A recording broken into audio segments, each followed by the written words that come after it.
இயேசு கிறிஸ்துவின் நாமத்தில் உங்கள் யாவரையும் அன்போடு கூட வாழ்த்துகிறேன். இன்றைக்கு நாம் தியானிக்க போகிற தலைப்பு பரிசுத்த ஆவியின் கனியான சுய கட்டுப்பாடு. The self control that is a fruit of the Holy Spirit. வசனம் 2 தீமோத்தேயு 1:7.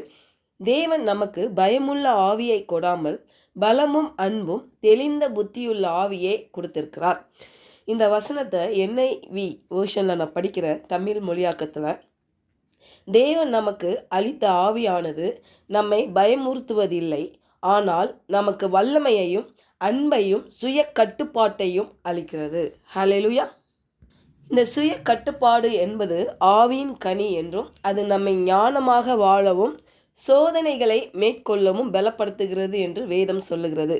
அப்போது நம்ம மன உறுதியை மட்டுமே சார்ந்திருப்பதற்கு பதிலாக ரொம்ப கவனத்தோடு இருப்பதுக்கு, நம்ம செயல்களை கட்டுப்படுத்துவதற்கு தேவையான ஒரு உள் பலன், அதாவது அந்த பரிசுத்த ஆவியின் அந்த பலன் நமக்கு அளிக்கிறார் தேவன். இந்த வசனம் பாருங்களேன், 1 கொரிந்தியர் 9:25. பந்தயத்திற்கு போராடுகிற யாவரும் எல்லாவற்றிலேயும் இச்சை அடக்கமாய் இருப்பார்கள். அவர்கள் அழிவுள்ள கிரீடத்தை பெறும்படிக்கு அப்படி செய்கிறார்கள், நாமோ அழிவில்லாத கிரீடத்தை பெறும்படிக்கு அப்படி செய்கிறோம். இந்த ஓட்ட பந்தய வீரர்கள்லாம் பார்த்திங்கன்னா, அவங்க வெற்றி பெறுவதற்கு என்ன பண்ணுவாங்கன்னா, கடுமையான பயிற்சி எடுப்பாங்க, இல்லை நல்ல ஒரு கட்டுப்பாடான உணவு சாப்பிடுவாங்க, நல்ல ஒழுக்கங்கள் கடைப்பிடிப்பாங்க பாருங்கள். ஏன்னா அந்த வெற்றியை சூட வேண்டும், அவங்க அவ்வளோ முயற்சி எடுப்பாங்க. ஆனால் வேதம் சொல்லுகிறது அதெல்லாம் ஒரு நாள் அழிந்து போகும் இல்லையா? அப்போது இந்த ஆவிக்குரிய வாழ்க்கைக்கு ஒரு ஒழுக்கம் தேவை. அதாவது இந்த விசுவாச வாழ்க்கை சாதாரணமாக ஓடுவதல்ல. பாருங்கள், விசுவாச வாழ்க்கை, ஆவிக்குரிய வாழ்க்கை எல்லாமே ஜெபம், நம்ம வார்த்தையை நம்ம அனுதினம் படிக்கிறது, மெடிடேட் பண்ணுறது, ஒரு அப்புறம் தேவனோட ஒரு ஐக்கியம், அந்த உறவு, நம்ம ஒவ்வொரு நாளும் நம்ம மனதை புதுப்பிக்க வேண்டும். ஹல்லேலூயா. எல்லாமே இது ஒரு ஆவிக்குரிய பயிற்சிகள். எப்படி நம்ம உடலை பாருங்கள், அநேகர் ஒரு 40 வயசு மேலே ஆனாலே என்ன சொல்கிறாங்க, நடக்கணும், ஒரு வாக்கிங்காவது பேசிக் பண்ணணும். சில பேர் என்ன பண்ணுறாங்க, ஜிம்முக்கு போய் ஒர்க் அவுட் பண்ணுறாங்க. அப்போது ஒரு சரீரத்துக்கு ஒரு பயிற்சி தேவைப்படுவது போல் நம்ம ஆவிக்குரிய மனிதனுக்கும் ஒரு பயிற்சி தேவைப்படுகிறது. அதுதான் தேவனுடைய ப்ரெசன்ஸ், அந்த சந்நிதியை நம்ம தேட வேண்டும். ஹல்லேலூயா. அப்போது ஜெபிக்காமல், வார்த்தையை நம்ம தியானிக்காமல், வார்த்தைகளை கேட்காம இப்படிலாம் நம்ம இருக்கும்பொழுது ஒரு ட்ரைனஸ் நம்ம ஃபீல் பண்ணுவோம். அதாவது அந்த ஆவிக்குரிய மனிதன் எப்படின்னா ஒரு பலவீனமாக இருப்பான். அவன் தேவனோடு தொடர்ந்து நடந்தால் அந்த உள்ளம் பார்த்திங்கன்னா உறுதி அடையும், ஒரு கான்ஃபிடென்ட் வரும் அவனுக்கு பாருங்கள். ஏன்னா அந்த கான்ஃபிடென்ட் அவனுடைய வெளிப்புறத்துலேருந்து கிடையாது, அது உள்ளுக்குள்ள அந்த பரிசுத்த ஆவியின் வெளிப்பாடாக இருக்கும். ஹல்லேலூயா.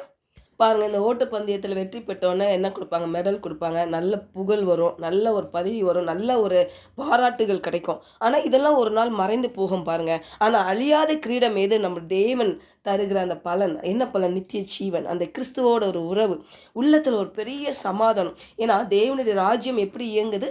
சமாதானம், அவர் நீதி, சந்தோஷம். ஹல்லேலூயா. அப்போ அந்த பரலோக பலனை நம்ம பெற்றுக்கொள்ள முடியும். இதுதான் ஒரு அழியாத ஒரு கிரீடம் என்று பார்க்கிறோம். அப்போ இதை பெற்றுக்கொள்வதற்கு நம்ம ஒரு ஒழுக்கம், ஒரு சுய கட்டுப்பாடு தேவைப்படுகிறது. நீதிமொழிகள் 25:28 பாருங்களேன். தன் ஆவியை அடக்காத மனுஷன் மதிலடிந்த பாழான பட்டணம் போல் இருக்கிறான்.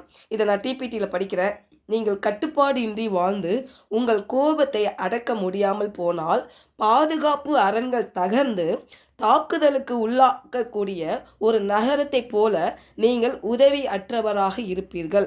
பாருங்கள், ஒரு செல்ஃப் டிசிப்ளின் இல்லாட்டி ஒரு செல்ஃப் கண்ட்ரோல் அப்படி இல்லை நம்ம வாழ்க்கையில் அப்படின்னா, பாருங்கள் நம்ம வாழ்க்கை எப்படின்னா மதிலடிந்த பாழான பட்டணம் போல் இருக்கும் என்று வேதம் சொல்லுகிறது.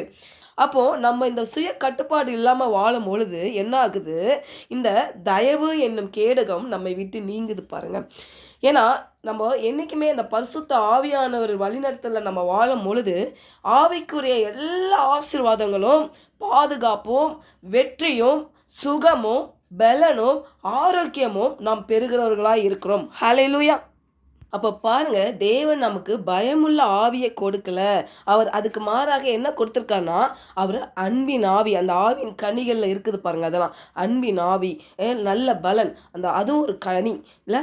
அப்போது தெளிந்த புத்தி அப்படின்னா ஒரு மொழியாக்கத்தில் எல்லாமே சுய கட்டுப்பாடுன்னு இருக்குது, இச்சை அடக்கம்னு இருக்குது, எல்லாமே இது எல்லாமே ஒரே இதில் தான் வருது பாருங்கள். அப்போ இது ஒரு கனியாக பரிசுத்த ஆவியான நம்மளுக்கு ஒரு கிஃப்டாக கொடுத்துருக்கிறார். ஹல்லேலூயா. அப்போ அந்த கிஃப்ட்டை, அந்த பரிசுத்த ஆவியானவரை நம்ம பெற்றுக்கொண்டு தேவனுடைய வார்த்தையை நம்ம பயன்படுத்தி நம்ம மனதை நம்ம என்ன பண்ணணும், எக்ஸசைஸ் பண்ணணும், பயிற்சிக்கணும். அதுதான் தேவன் விரும்புகிறார். அப்போ நம்ம வாழ்க்கை மற்றும் அந்த எதிர்காலம் குறித்து நம்ம அக்கறையுடன் இருந்தால் நம்ம இன்றைய ஒரு தீர்மானம் எடுக்கணும் பாங்க. என்னுடைய மனதுக்கு நான் தவறாமல் பயிற்சி கொடுப்பேன். இல்லை, வாலிப பிள்ளைகள் கேட்பீர்கள், ஆனால் உங்கள் மனதை ஒழுங்குபடுத்த வேண்டும். பாருங்கள், இந்த ஒழுங்குபடுத்துதல், சுய கட்டுப்பாடு என்பது உங்கள் படிப்பில் முன்னேற அது வழிவகுக்கும். பிஸ்னஸ் பண்ணுறவங்க, நிறைய ஊழியர் செய்கிறவங்க இல்லை, அப்போது நம்ம மனதை ஒழுங்குபடுத்த வேண்டும். அப்போது நம்ம என்ன கேட்குறோன்றது ரொம்ப முக்கியம். தேவையில்லாத குப்பைகள், தேவையில்லாத காரியங்கள் உள்ளத்தை போட்டு நிரப்பாதபடி தேவனுடைய வார்த்தையை போட்டு நம்ம நிரப்புவோம். அப்போது நம்ம ஆண்டவர்கிட்ட, ஆண்டவரே என் மனதை நான் ஒப்பு கொடுக்குறேன். ஆண்டவரே அப்பா, நான் நீண்ட காலம் வாழ விரும்புகிறேன். ஆண்டவரே, நான் ஆரோக்கியமாக வாழ விரும்புகிறேன். நான் செழிப்பான வாழ்க்கை வாழ விரும்புகிறேன். நான் வெற்றிகரமான வாழ்க்கை வாழ விரும்புகிறேன். அது நடப்பதற்காக ஆண்டவரே நான் என் மனதை உமக்கு ஒப்பு கொடுக்கிறேன். ஹல்லேலூயா. ஜெபிக்கலாம். பரலோக தகப்பனே, இந்த காலை வேளையில் எங்களோடு நீர் இடைப்பட்டதுக்காக உமக்கு நன்றி செலுத்துகிறோம். சுய கட்டுப்பாடு என்பது கிறிஸ்துவின் சிந்தனையோடு சிந்திக்கிற ஒரு சாந்தமான தெளிவான மனம் ஆண்டவரை, அதை நாங்கள் பெற்றுக்கொண்டு ஆண்டவரை ஒரு ஹல்லேலூயா அந்த பரிசுத்த ஆவியானவரை நாங்கள் பெற்றுக்கொண்டு எங்கள் வாழ்க்கையில் நீர் வைத்திருக்கிற திட்டத்தை நிறைவேற்றுவதற்கு ஆண்டவரை எங்களை விட்டு கொடுக்குறோம்.